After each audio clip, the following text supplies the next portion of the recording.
Yeah.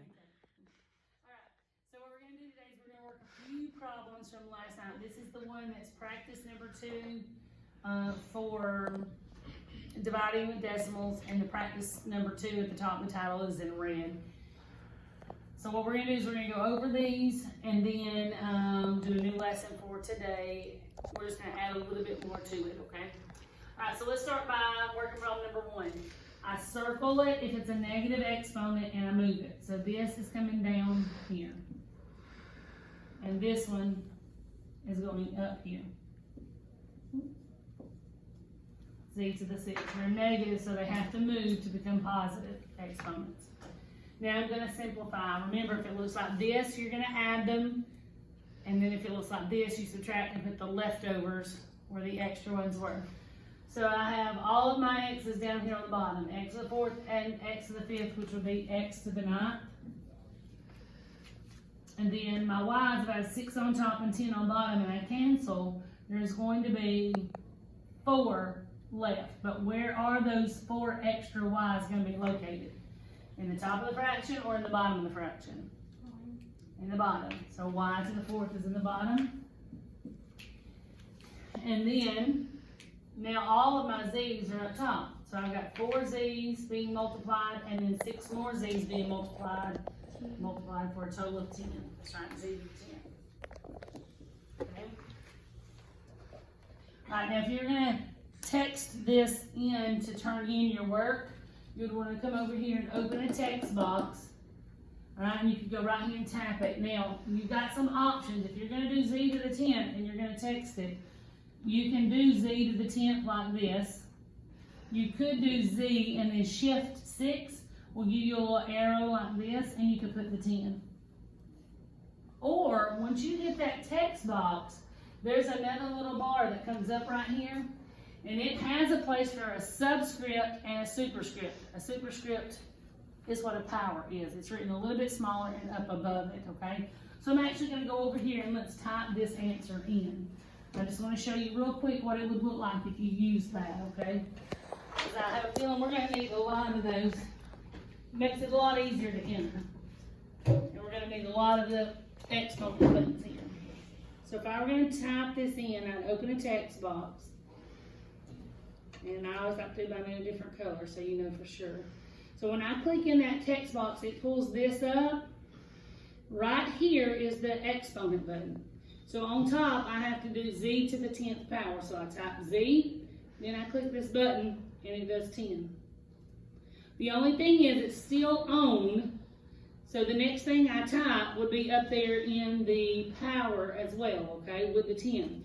So if I want to not do an exponent next, then I would just unclick that button right there. Right, then I would open another box up down here. And down here is where I would put x to the 9th, so I'll type x, click the x squared button up here to get the exponent of 9, unclick it, and then it comes along in, put a couple of spaces in between, it makes it easier to grade.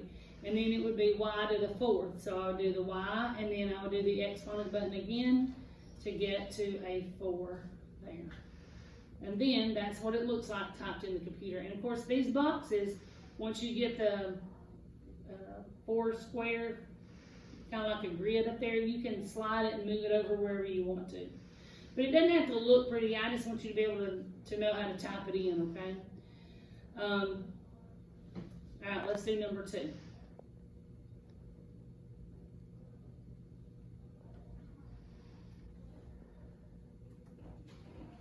Okay, so on this one I see lots of negative exponents. So I'm going to do lots of moving before I start this problem. Alright, Brayden, tell me what all needs to be moved. The 8. Alright, Both of them. Both of them need to be moved. So the 8 comes down, but the negative 3 goes up as 3. That's All right. B. The B comes down. And then nothing on the C's, right? No. Alright, so on for the A's, I've got 3 A's up top, 8 on the bottom. How many are left and where are they? 5 on the bottom. 5 on the bottom, so A to the 5th on the bottom. Alright, B's, all the B's are on the bottom. There's 4 and 3 for a total of 7. 7. C's, 5 on the top, 10 on the bottom. So how many are left? All on the bottom. 5 on the bottom. Uh-oh, what happens when everything cancels on the top? What do I need to do? Put a 1. Put a 1. Alright, any questions about those? No? No questions for that. Alright? Let's do 2 more.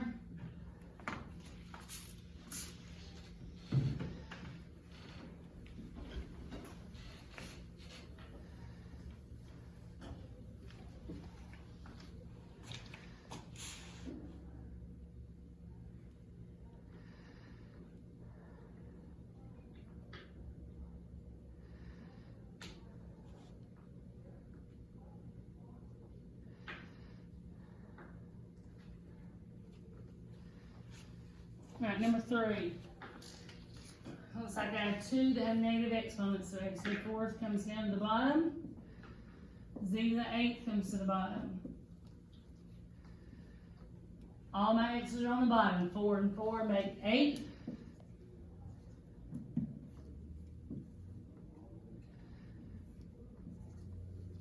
Alright, and then y, 5 and 5. Uh-oh. What happens here when I have the same number of y's on top and bottom? They cancel out. Don't write a y. Everybody wants to write a y there, but don't write a y. They're all gone. Every one of them cancel. Okay? Alright, so the y's are gone. Now just do my z's, which are all on the bottom. Z to the 18. Again, if everything cancels on the top, you put a 1. Okay? One more.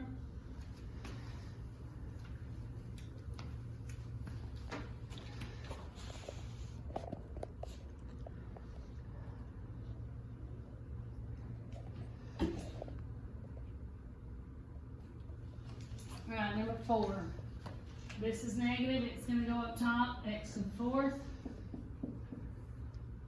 Y to the negative 8 comes to the bottom as y to the 8. And that's it. W's cancel completely. All my x's are up top. All my y's are on the bottom, and there are 14 of them. All my z's, well, nope, they're not all everywhere. What's 4 is on top, 10's on bottom. So when they cancel, I have 6 left on the bottom. Any questions about this? If you have any questions, you can leave a comment on the video. You can email me, call me, text me, whatever you need to do to let me know if you're having trouble, okay?